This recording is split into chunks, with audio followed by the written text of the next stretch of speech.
Mais um é da nossa conta, né? Esse podcast especial, com pessoas especiais. E hoje nós temos aqui a honra, aqui na Associação Comercial da Bahia, de receber história, de receber também pessoas que fazem, constroem, que têm consciência. E nada melhor do que estar aqui com o doutor Arthur Guimarães Sampaio, empresário na casa do empresário, né? Bacharel em Administração de Empresas, professor de Teoria Geral de Administração. Que maravilha. Foi presidente da Junta Comercial da Bahia, do Conselho de Agricultura e Pecuária da Bahia e do Clube de Diretores Lojistas de Salvador, o CDL. Está aí também. Também foi superintendente do Centro de Desenvolvimento do Comércio do Serviço Social da Indústria da Bahia, SESI, FIEB. Além de ser secretário da Federação do Comércio da Bahia, FEComércio. Na ACB, foi vice-presidente atual, membro da nossa diretoria plenária. Que maravilha! Isso é muito honroso para nós.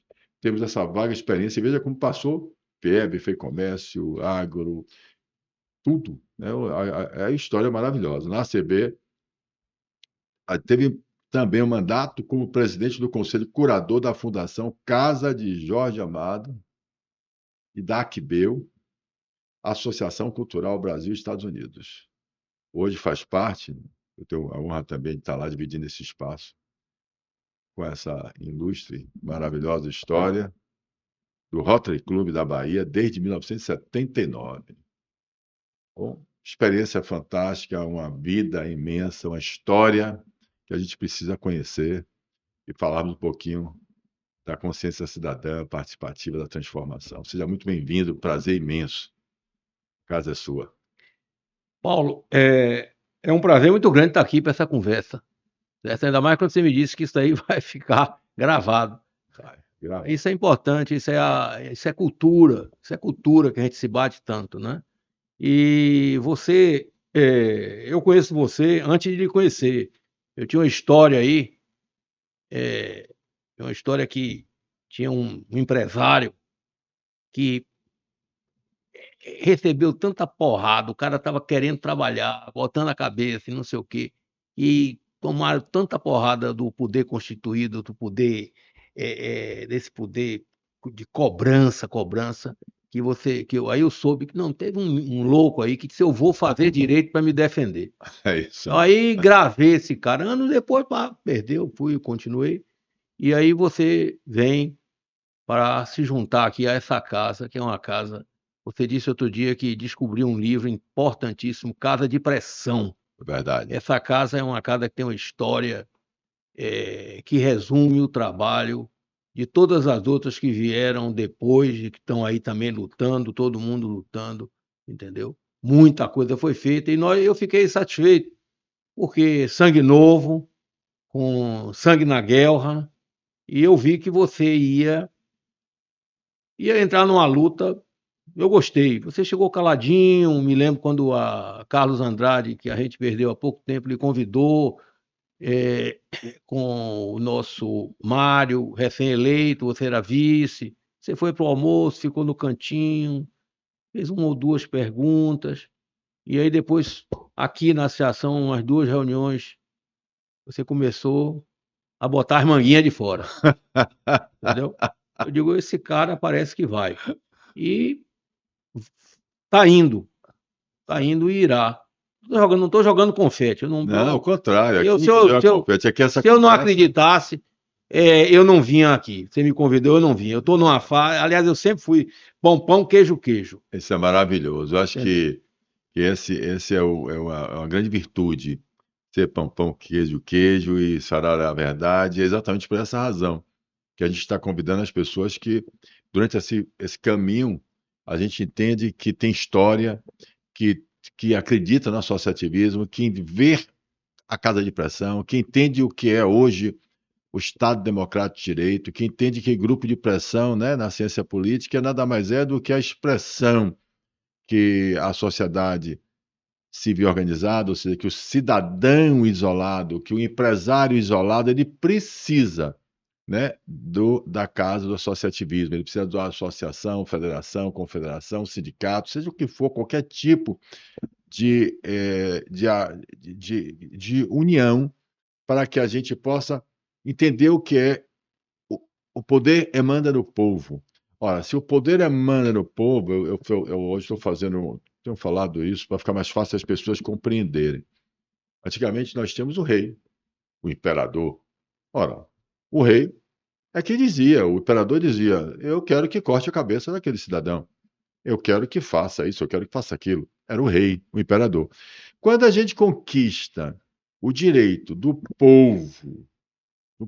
povo de um território, do povo de uma nação, né? Ou seja, Brasil, né? A Constituição de 88, o poder emana do povo. Esta soberania que só aquele rei ou a família real ou imperial tinha, essa soberania passa a ser do povo. Nós somos soberanos agora. Mas em como é que a gente expressa? Aqui era uma vontade só, aqui você tem que ter a maioria. Como você faz maioria? Como você junta a fração ideal de poder soberano que você tem para juntos expressar como você quer ser governado? Porque criou-se as instituições, os poderes, os três poderes, a república, não é verdade? Os governadores, presidente da república, prefeitos, vereadores, representantes, democracia participativa e representativa. Como você faz isso isolado? Como você exerce se você não se associar? Então, eu estou trazendo essa reflexão para mostrar o seguinte: ou a gente regenera, traz, entende o que é difícil entender, né?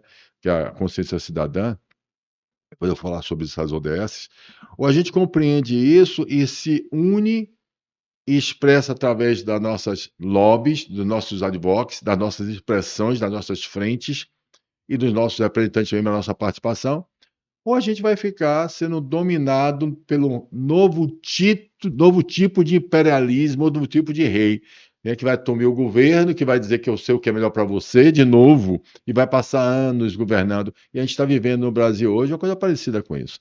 Né? A gente está se perdendo porque a gente não tem consciência cidadã. E aí eu queria aproveitar essa fala só para perguntar e ouvir essa experiência fantástica e essa vivência fantástica. O senhor acredita que a gente pode transformar a nossa nação? Eu não acredito, não. Eu tenho certeza. Eu tenho absoluta certeza. Porque você fala consciência cidadã. Você diz, assim como o poder emanava da vontade do rei, hoje emana do povo, certo? E você prova, você fala aí, e as pessoas, isso que eu quero é deixar, tentar dar força a. Eu não estou criando nada de novo, estou apenas dando força a algumas coisas, algumas verdades que você está, que para mim são claras e que você está verbalizando. Você está verbalizando. E mostrando Boa. como nós contribuintes temos, estamos muito representados, muito, desde as entidades de classe, desde a Associação Comercial da Bahia mais antiga, certo? Mas tem muitas outras, estamos soltos. Eu acho que a gente tem que deixar também, agora vamos botar o dedo numa ferida. Fica à Eu vontade, tenho, adoro. apesar de meus 80 anos, me recomendaram que eu tivesse cuidado com o que eu ia dizer aqui hoje. Eu tenho cuidado, eu tenho responsabilidade, tenho um neto que eu venero, certo? Qual é o nome dele? Gabriel. Gabriel, um abraço forte para você. Gabriel, entendeu? E a gente precisa deixar as veleidades de lado, entendeu? Os estrelismos. Você é apenas o que está dizendo agora isso. Vamos deixar as veleidades de lado, vamos vir para o seu lado. Não o seu lado é o nosso lado, certo? Vamos juntar forças, vamos juntar. Eu estou vendo isso, a Bahia vive um momento extraordinário em termos de entidades, digamos assim, as mais representativas, porque todas o são, eu tenho certeza disso. Desde a menor entidade de. Eu vi quando eu tive no CDL, não gosto de dizer quando eu tive, quando eu tive, não. Quando a nossa equipe estava na CDL, a gente criou, eu acho que 7 ou 8 entidades de lojistas de bairro aqui na Grande Salvador, certo? Desde essa pequena entidade do interior. Eu soube outro dia que você bateu a cara em Casa Nova, não sei se é verdade. Foi verdade, é verdade. Não, eu rodei a Bahia toda. Como é que eu consegui chegar Entendeu? a presidente da federação, da Pois é, FACEB, pois se eu é, não tivesse rodado essa Bahia pois toda? é, pois é. Meteu as caras, né? Exatamente. Entendeu? Então é isso aí. É a sua mensagem da consciência cidadã é amarrar isso. Eu digo desde sempre que esse país, o que segura esse país é a sociedade civil organizada, É isso aí. entendeu? Mas ela está organizada, mas está solta. Você está dando Fragmentada. fragmentada. Eu Você digo, está dando uma ideia. Então, como eu dizia, eu estou retornando aqui o que eu disse há pouco, nós vivemos um momento muito importante aqui para as grandes entidades de classe da Bahia, que, quando se uniram, fizeram grandes coisas.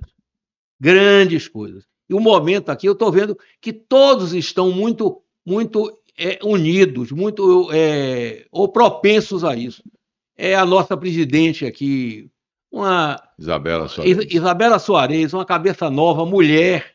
Eu acredito muito em mulher. Eu, embora me orgulhe muito de meus antepassados homens, mas as mulheres me marcaram muito minha família. Minha mãe, minhas duas avós, são mulheres retadas. Quem é Né? sua mãe e suas duas Minha avós? mãe era Norma Guimarães Sampaio e minha avó paterna era Maria Isabel Santana Sampaio, de Feira de Santana. Minha avó paterna e a materna, uma mulher retada, Carmena Paternóstro Guimarães, filha. Aí que eu digo, é como você falou de onde você vem, de onde vem os Exatamente. Cavalcantes. É isso Eu aí. me orgulho muito disso também. É uma história. Meu bisavô, pai de minha avó Carmena, era italiano, veio na grande fome da Itália de 1800 e pouco. Chegou aqui com uma trouxa de roupa, quer dizer, veio para o Brasil para ser escravo branco na cultura do café em São Paulo. Mas naquele tempo não se comprava passagem ponta a ponta. E ia pagando à medida, porque demorava. Demorava. Aí quando chegou aqui o comandante disse, ó, Giuseppe, você chegou a esse seu posto. Eu disse, como? Eu não estou vendo os companheiros se movimentarem, nós vamos para São Paulo. Não, aqui é muito bom também, Ilhéus. Tem café? Não, mas tem uma coisa parecida, igual, parecida, cacau. Ele saltou aqui com a mão na frente e outra atrás, tinha deixado minha bisavó, com minha avó e meu tio-avô mais velho, e lançou-se, trabalhou como o quê? Então é isso aí, essa história. Então, voltando à Mas que organização. maravilha, a sua história é muito importante. Eu vou deixar o senhor voltar, eu não posso perder essa oportunidade. O senhor falou uma palavra muito interessante. Que o senhor falou que seu antepassado italiano fugiu da fome da Itália e chegou aqui, como se falava, como escravo branco.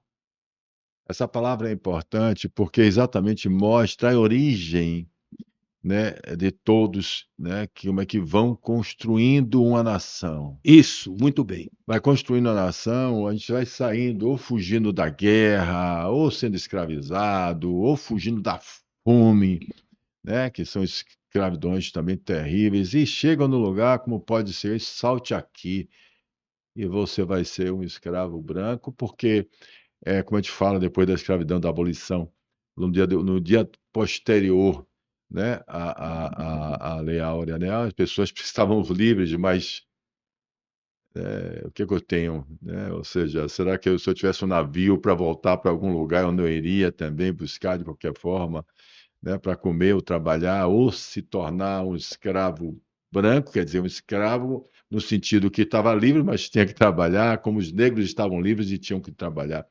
Então, eu quis pegar essa ponta do escravo branco, porque falar da nação, da construção da nação, para fazer uma nova provocação, que é o que eu chamo a atenção de hoje, né? O senhor falou coisas importantes. Primeiro, a gente falou do que eu estou chamando hoje do quinto poder. A classe produtiva precisa se compreender como quinto poder.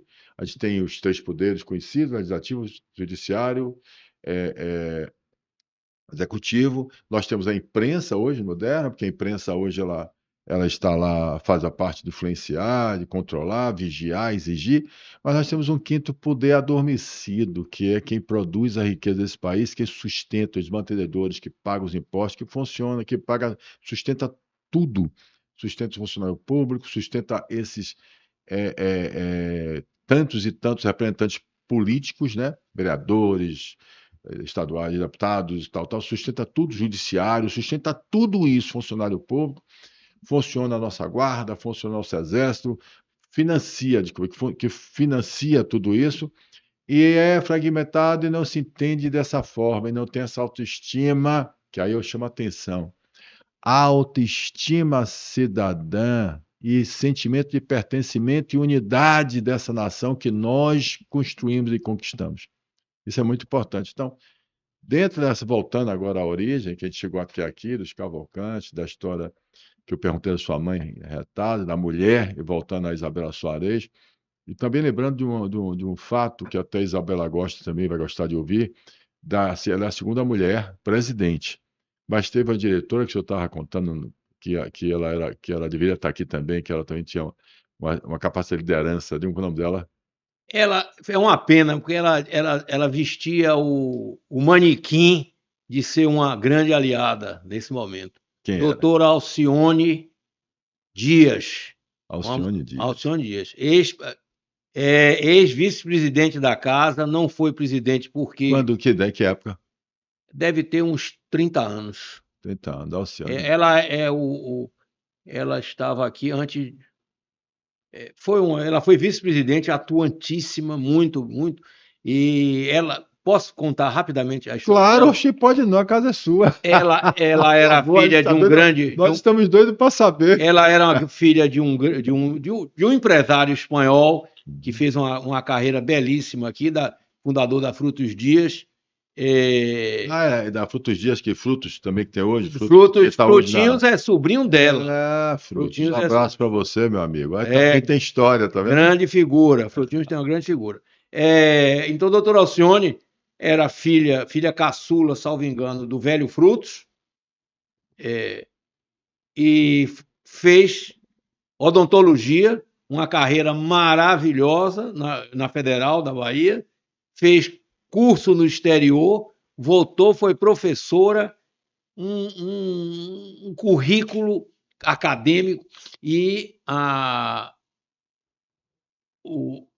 Frutos Dias, em determinado momento, precisou, sucessórios, irmãos, e não sei o quê, ela foi chamada e como a grande solução dentro da cadeia sucessória. E ela largou tudo. A responsabilidade empresarial dela aflorou, e ela largou tudo e levantou a Frutos Dias, que passou a ser, em determinado momento, a maior revendedora GM do Nordeste. Maravilha. E cresceu, e foi uma grande empresária, e no momento certo veio para essa casa e prestou grandes serviços. Que maravilha. Era uma mulher de posição segura. Mas voltando àquela coordenação que eu disse que nós vivíamos um momento, que essa é uma das grandes mensagens que você traz, é tentar coordenar essa grande força de quem coordena o recolhimento desses impostos, que passa pela mão da gente, passa por nossa mão, dos empresários.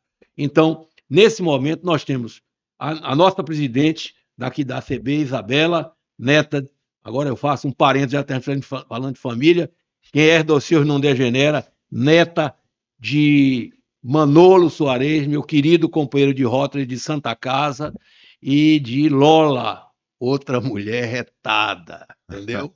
Gosto muito dela. Vocês viram que eu uso retada, para mim é elogio. Eu uso para a maior mulher que eu já vi, minha mãe, entendeu? Então, nós temos grandes figuras. Temos Kelson Fernandes na Federação do Comércio, temos Humberto Miranda, grande figura, com história também, prefeito do interior, médico veterinário e um cara trabalhador, lidera um dos grandes, o Senar, o S da agricultura. Carlos Passos, recém-empossado com justiça na FIEB, grande entidade. Eu fui superintendente do SESI, trabalhei lá com Dr. Rubens Araújo, primeiro vice-presidente de lá, e foi ex-presidente daqui da Associação Comercial. O presidente era o Dr. Orlando Moscoso, uma figura que você ia ficar encantado, grande figura. Então, cobrimos aí a Associação Comercial, CDL. CDL, estamos com o Pedro Faia hoje, né? Pedro Faia e Aí, toda a equipe dos Tony, CDLs, também. Tony, e aqui Alberto Nunes na TDL Salvador, que é muito forte. Então, essas Linha de entidades. combustível, a gente tem o Walter Tantos fazendo Se a excelente gente trabalho. pegar. Vai para Luiz Amaral da Brasel, vai É para uma. Piaggio da E Base. você agora, como presidente da FACEB, você já sabe, vai descortinar para você. Seu Paulo, é uma maravilha o interior. Eu sou siderado pelo interior da Bahia. Eu fui emancipado, eu fui burro. Comecei a trabalhar muito cedo, entendeu?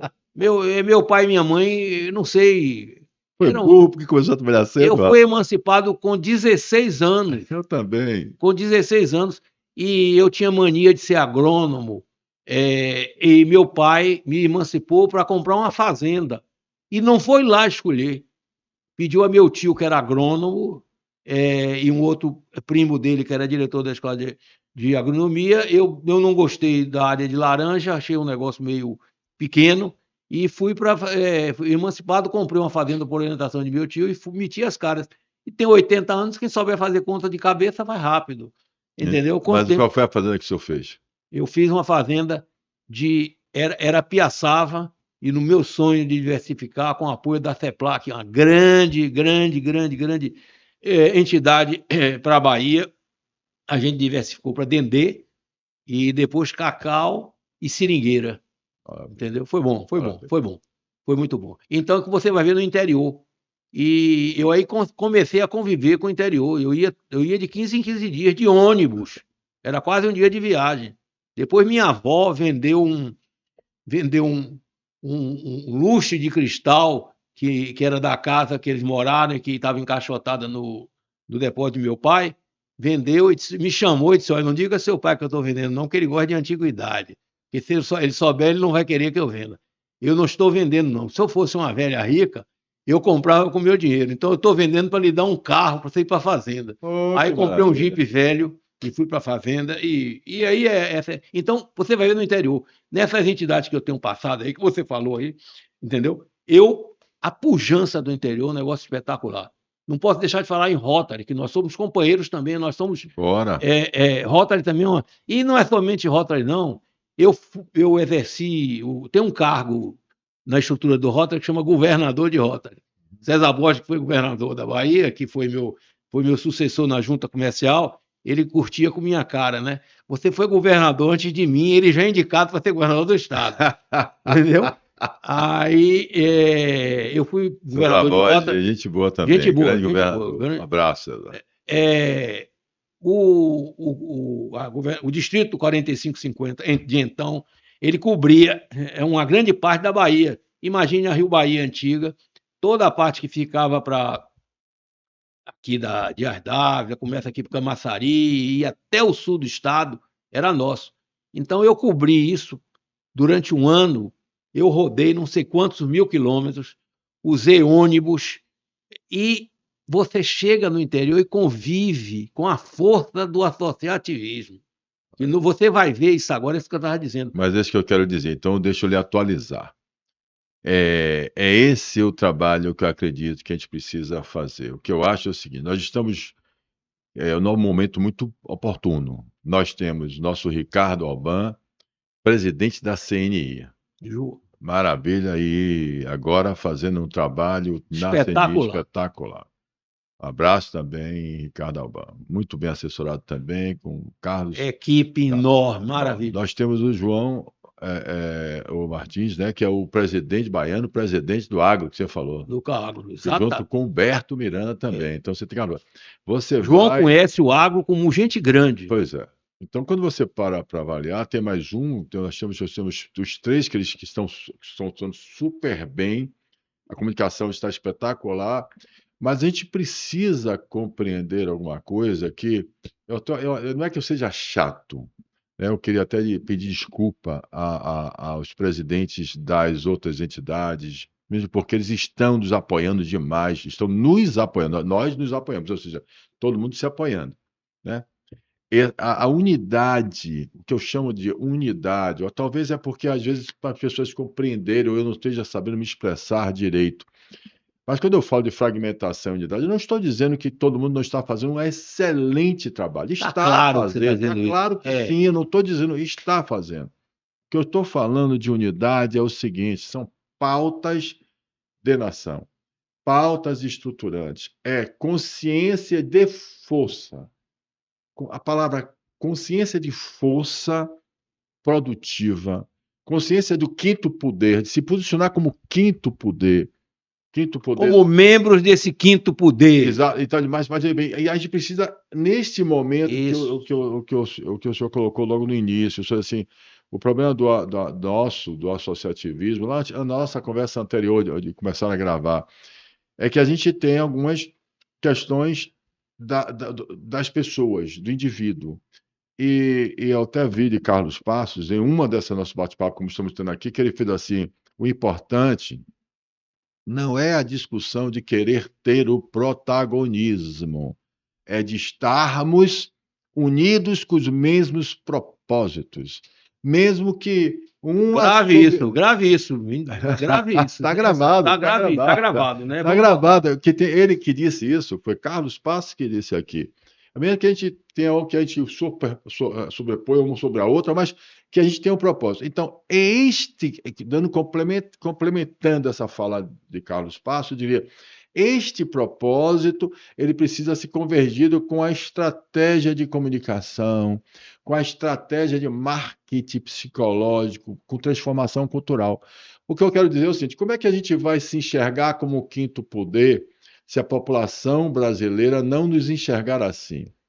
Nós somos demonizados, criminalizados, existe uma cultura de achar que de ingratidão, de quem produz riqueza no Brasil, de quem produz impostos, de quem gera emprego e paga impostos, de quem planta, de quem serve, de quem constrói, de quem inventa, de quem divide e vende isso. Quem faz isso é o demônio, é o ganancioso. Isso é muito ruim na nossa cultura.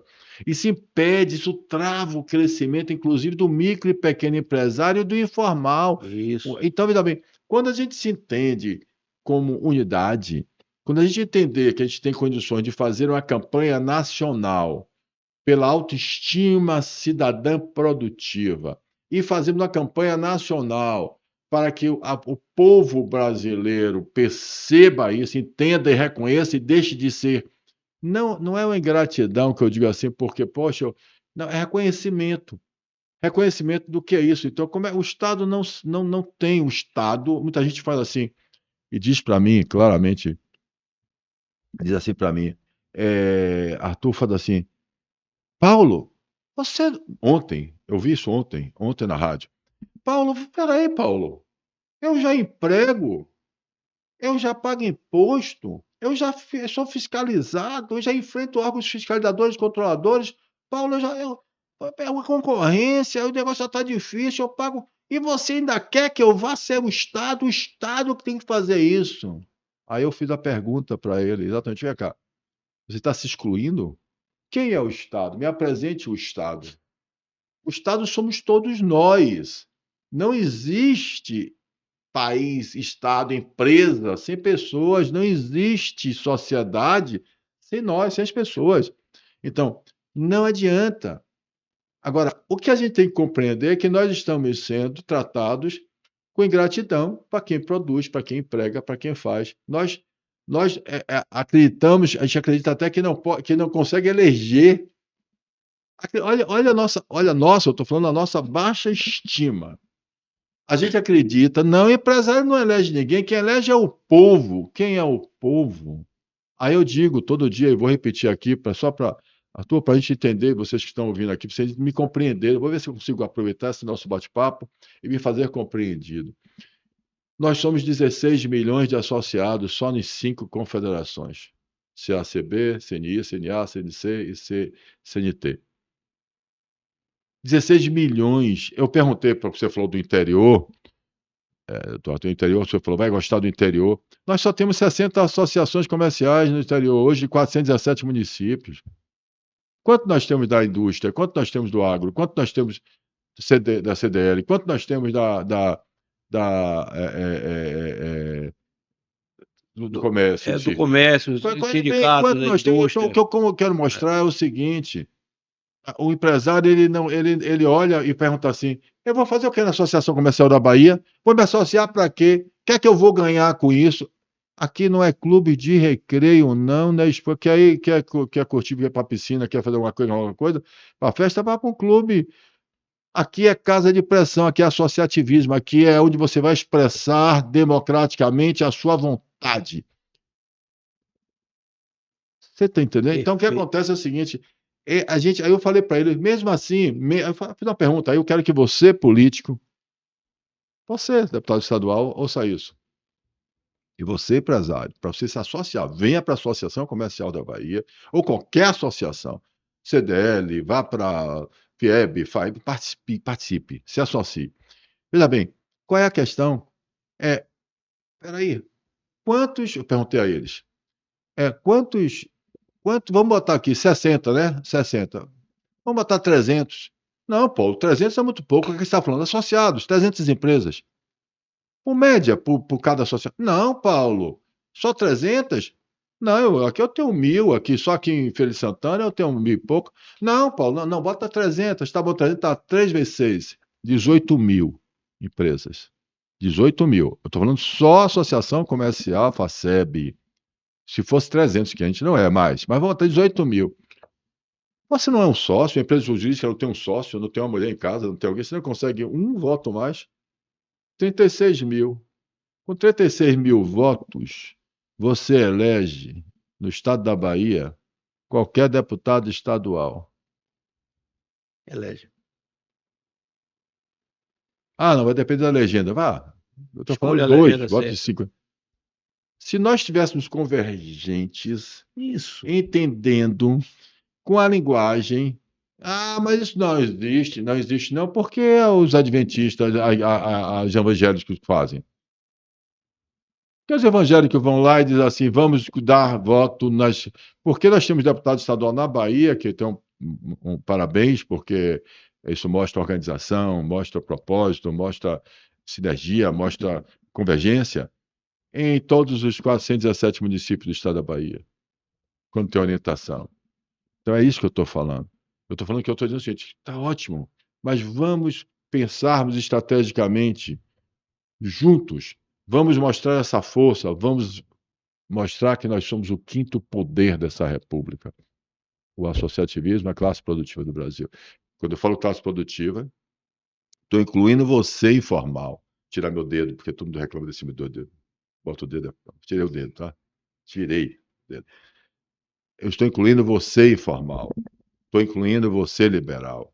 Estou incluindo você MEI, micro, pequeno, médio, e esse menos de 1% que é o grande, que esse menos de 1% que é o grande empresário brasileiro, 1%, menos de 1%, é que as pessoas tiram toda a classe produtiva, imaginando que o cara que fica rico, o cara que tem o sucesso de ser o grande empresário, ele vira o marginal, ele vira a referência do mal, do ruim.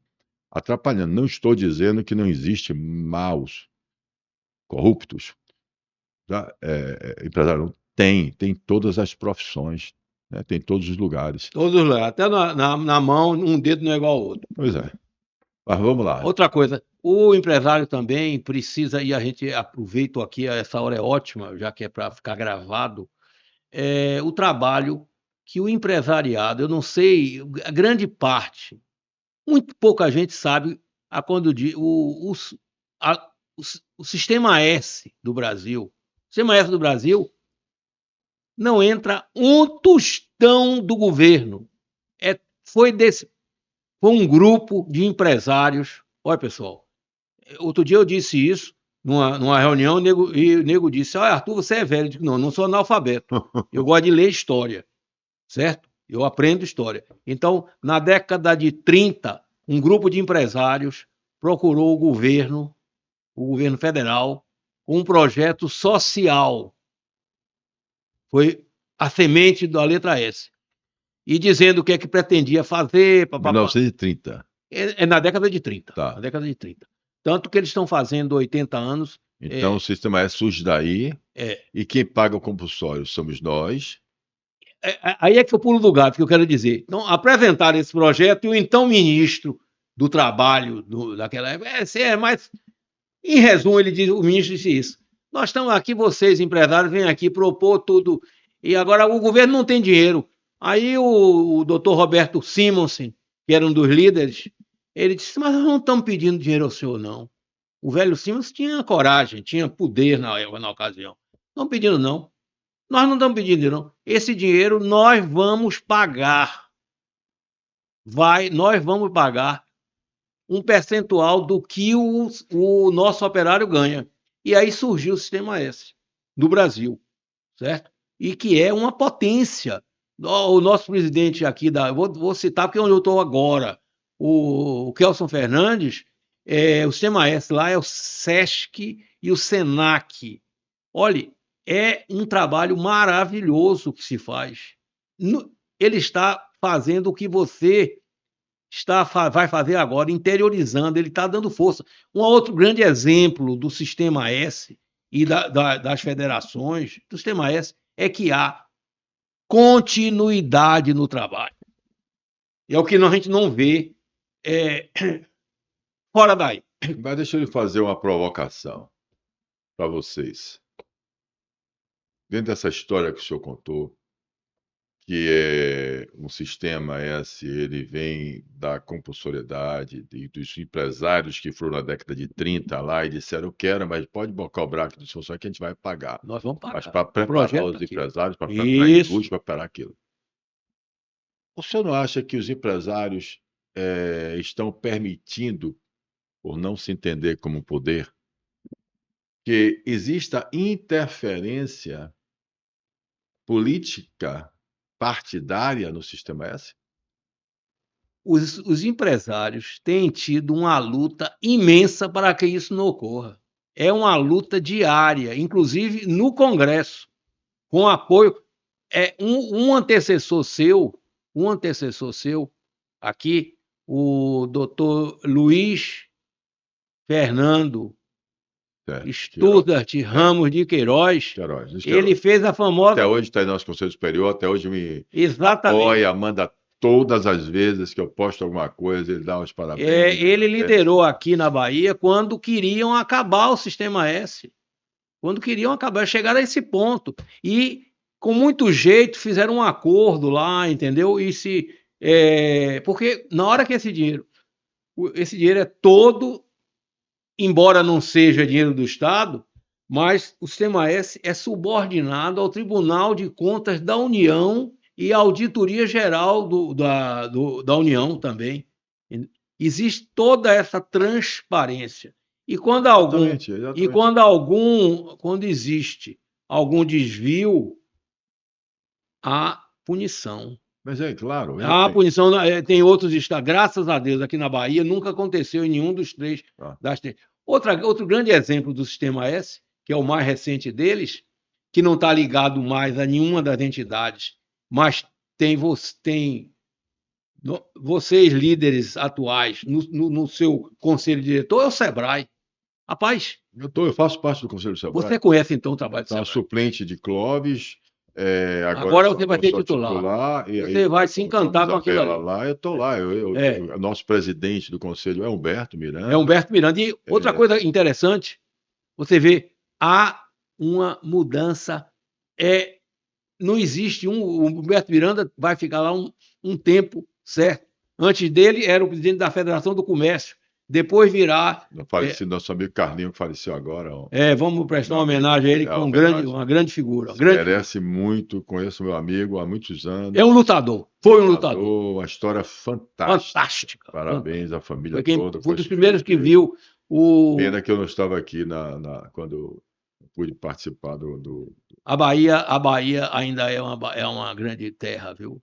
Poucas vezes vi um enterro tão sentido e tão grande de um homem que não era milionário, não era político, num sábado de tarde chuvoso. Um grande amigo. Um grande amigo, estavam lá.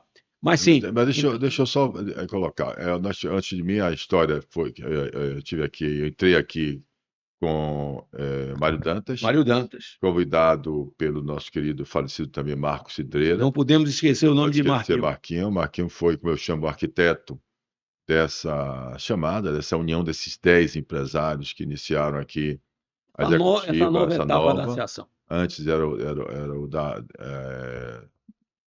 o presidente Adari, né? Adari, eu acho que o Luiz é antes, não sei Luiz foi antes de foi Adair. Adari.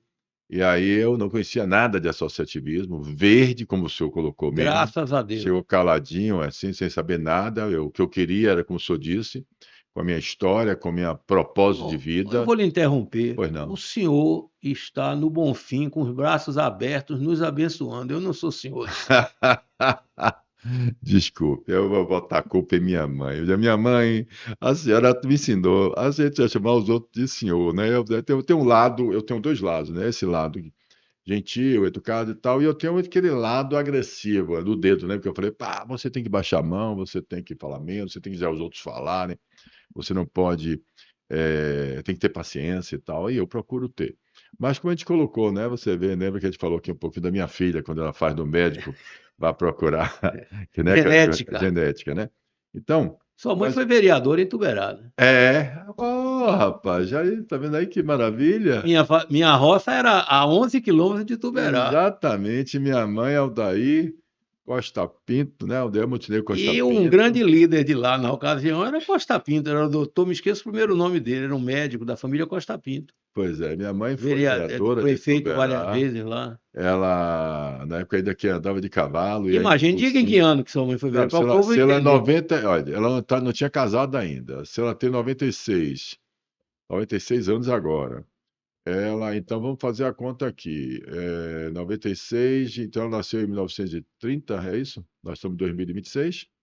É isso mesmo, né? É, 30, exatamente isso. Então, 1930. Vamos dizer que ela tinha ali seus 20 anos, 1950. 50. Bom, se eu nasci em 1950, E aí a gente sabe mais um perfil de onde você veio e por que você é, porque você uma é quem você mulher é. que sai, professora, aí vai ser Professor. vereadora aí no interior, de andando de cavalo, né?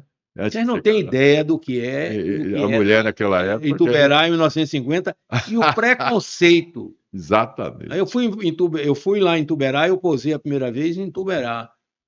A primeira vez que eu fui lá na região, não, eu fui pela estrada, mas uma vez que eu fui. Depois eu passei muito de avião, até cair de avião também já caí. O avião caiu comigo, aliás. Era uma loucura, uma Então, loucura. imagine que mulher, como diz o senhor, no seu sentido, que mulher retada.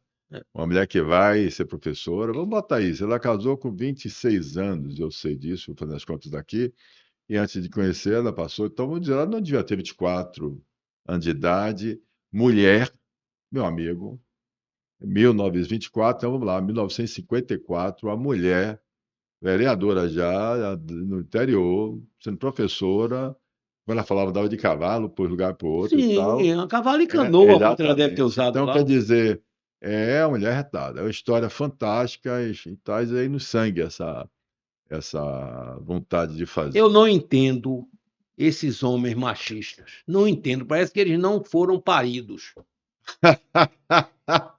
Vamos em frente. Essa foi boa. Não foram paridos, né? Não sei quem nasceu de onde, né? Mas vamos lá, meu amigo. Então, eu queria saber o seguinte, para a gente tocar o barco aqui, tanta pergunta para fazer, me encheu de perguntas para lhe fazer, mas foi tão bom o papo, foi tão gostoso que eu queria, voltando só ao sistema S, só para te matar o sistema S que a gente falou, que provocou, quando eu fiz a provocação, que é exatamente a provocação para essa união da É, classe produtiva entender a independência do sistema S. A gente teve agora, passamos agora um episódio que é um episódio preocupante. Quando você tem um sistema S, quando você tem um Sebrae, por exemplo, que tem uma espetacular estrutura, o sistema S, o Sebrae, estrutura técnica magnífica, e a gente está discutindo agora uma preocupação enorme, né, nesse momento da jornada de trabalho, e aí se posiciona o Sebrae, raciocine comigo, como se uma pesquisa que eu não sei de onde é que veio essa pesquisa, porque pesquisa eu posso fazer várias.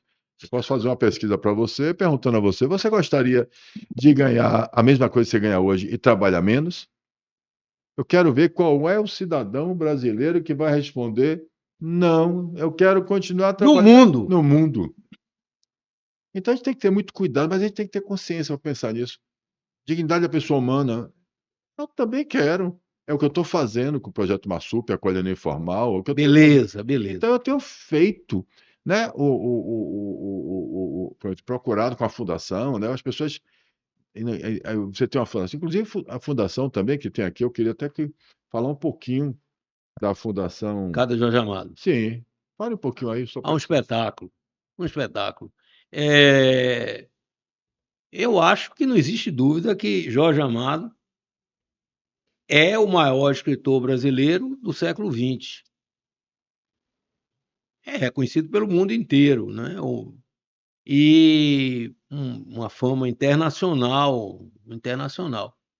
E quando, em determinado momento, eles, naturalmente, os amigos próximos, meu pai foi colega dele do curso as pessoas pensarem que não imaginar, não pensarem que eu estou querendo me jactar, nada disso. Amizade é amizade. Meu pai foi colega de Jorge Amado no primário do Colégio Antônio Vieira, nos anos. Meu pai nasceu em 1912, Jorge em 1900. Meu pai nasceu em 1911, Jorge em 1912. Então, bote aí 8 anos nisso.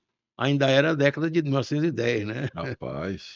10 ou talvez 21. Foram colegas e a amizade continuou a vida inteira.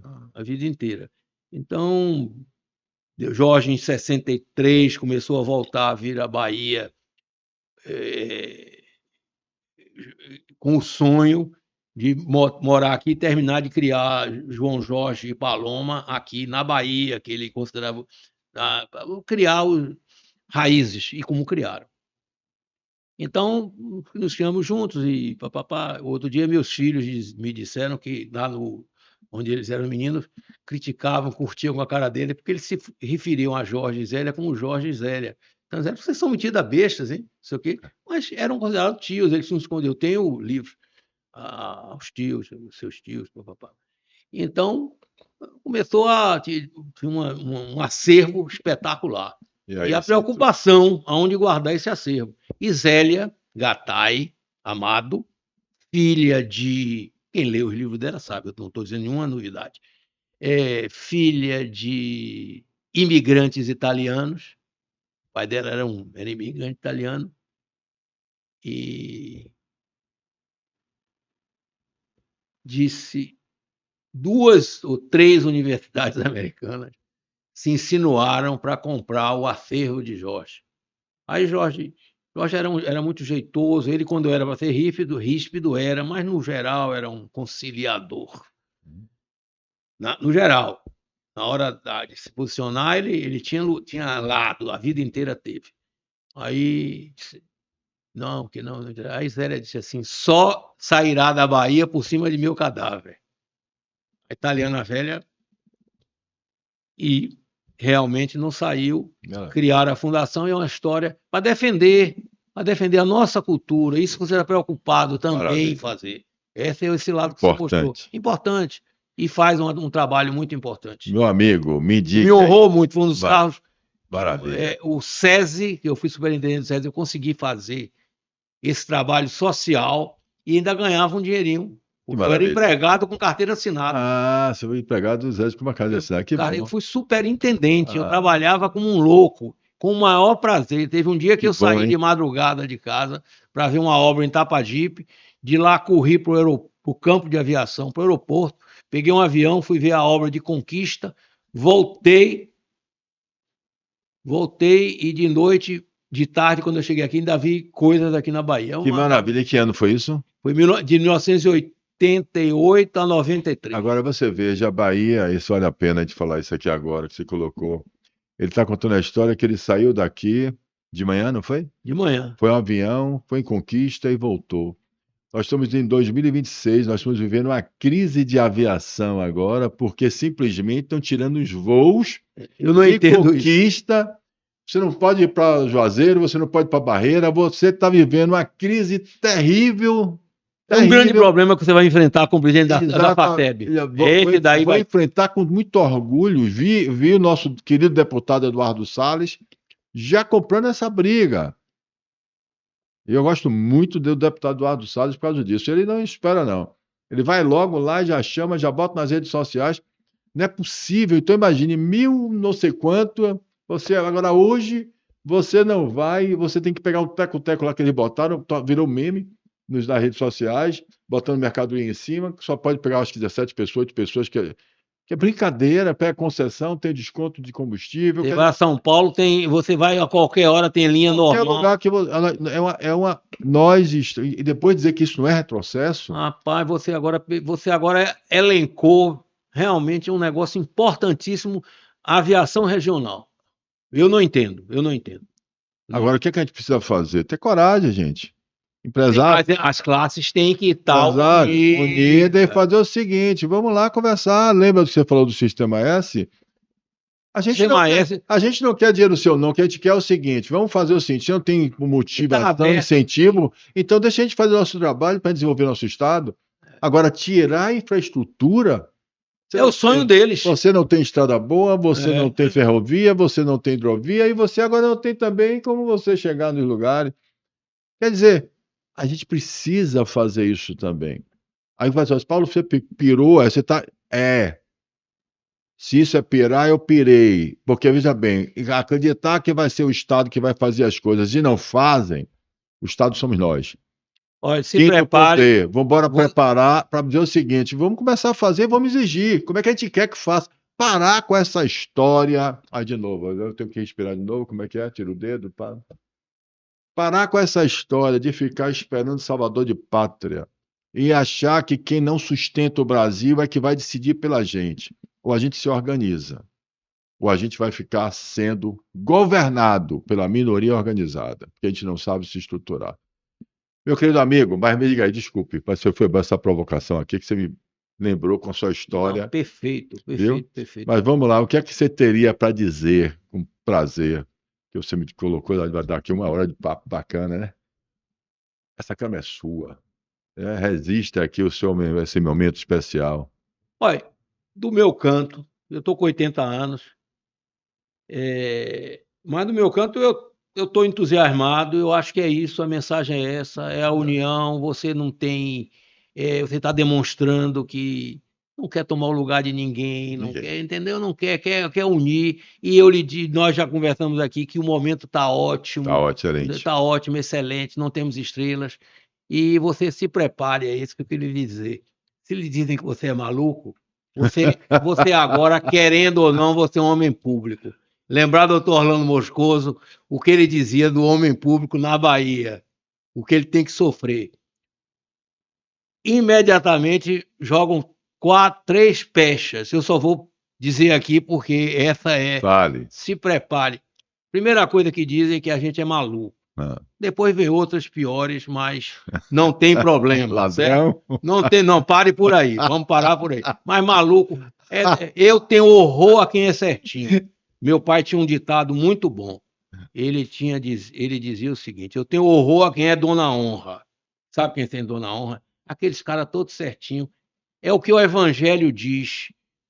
Eu não sou eu sou católico, apostólico, romano. Não vivo preso em Bíblia, nada. Mas nós estamos um país que aceitamos laico. Então nós temos que ser Não laicos. queiram transformar, não queiram fazer o que está certo e voltar a ser errado. O que meu pai dizia, que tem horror à dona honra, é mais ou menos o que Cristo disse no Evangelho. Não estou fazendo pregação, não. E meu pai tinha horror aos sepulcros caiados que Cristo disse lá, está lá escrito. O que é sepulcro caiado? É um sepulcro bonitinho, caiado, bonitinho, todo pintadinho de branco, abra. Tem lá, é carne podre. Entendi. Então, a mensagem é forte, mas a mensagem tem muito significado, e é importante entender. A gente precisa ser normal, acreditar que ninguém é melhor do que ninguém, mas unidos, juntos, acreditando que o que a gente quer é o melhor para todos. E aí só juntos, unido E coletivo. eu confio em sua maluquice. Vamos junto então, vamos ser Vamos louco. lá. O que vem é mais um louco pro meu lado, pau na máquina. Valeu, gente. Assiste, compartilhe. É importante pra gente.